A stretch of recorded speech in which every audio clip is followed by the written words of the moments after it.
Here's a good little bit of knowledge there. Anyone who's on force will know this already, so don't worry about it, you already know it. If you are trying to learn something off someone, or you are trying to teach someone something, you need to use the process that's called EDIP. That's EDIP. I'll go into it now. I learned to teach by this method when I was about 16, because I did like a junior teaching course with the Army Cadets, yeah? And I've used this forever. It's one of the most greatest things I've ever learned, and I use it both for learning and for teaching stuff. So when I'm teaching stuff, I'm always following through the EDIP, yeah? The E is explain. So explain it to someone how you see it, how you make it work, or get them to explain to you how they see it or they make it work. At any point in the EDIP process, questions can be asked. Interrupt and ask the question straight away is my advice, although some people don't like that, but I always say jump straight in and ask the question, because if you think about the question and you wait till the end to ask the question, you'll probably forget it. So the first E is explain. How you do it. Remember, the person you're teaching or learning from is highly likely to be the similar kind of background as you. So you explain it how you understand it. And if they don't understand it how you understand it, you can tweak it when they ask you questions. Explain.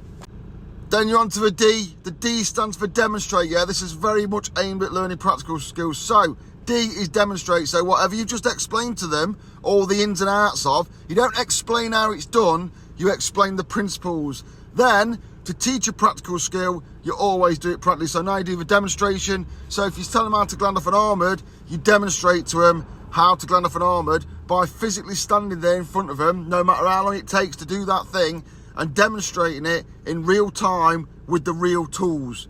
So you go through the entire process that you just explained, doing it for real with the tools, ripping your fingers and bits off with standing nice and that, and then they watch you and also learn to little bits you're adding in as you go along doing it, your tips and tricks. That's demonstrate.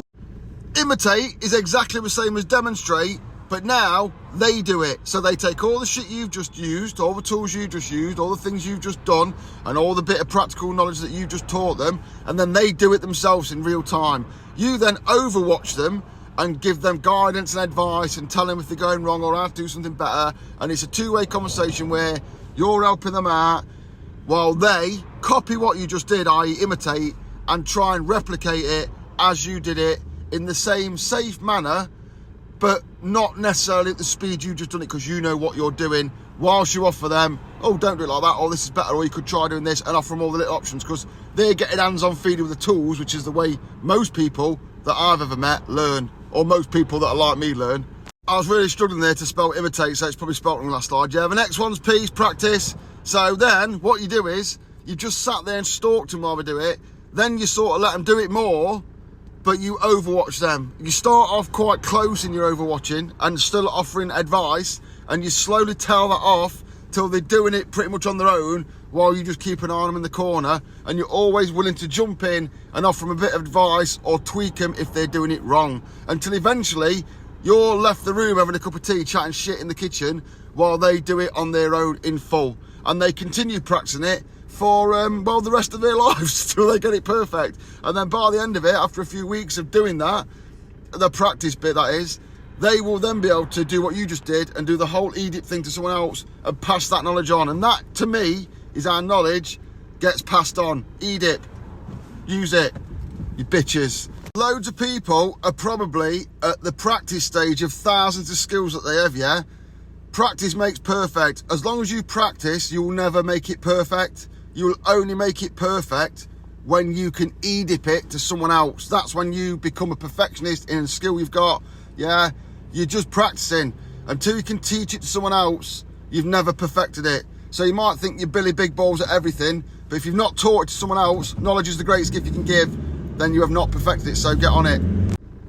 And don't tell me it's bullshit. When I went lecturing, the first day I went lecturing, I was just a sparky. I was just a sparky 15 years experience, and all I knew was what I'd learned on army courses about teaching, to be honest, which was EDIP. And I literally went in there and went, right, all I've got to do is apply EDIP to everything, and I can teach people to do stuff. And I successfully did that, and I think you'll find if you use EDIP too, you'll get the same results. Unless you're a complete retard, in which case, I can't help you. I'm not a doctor.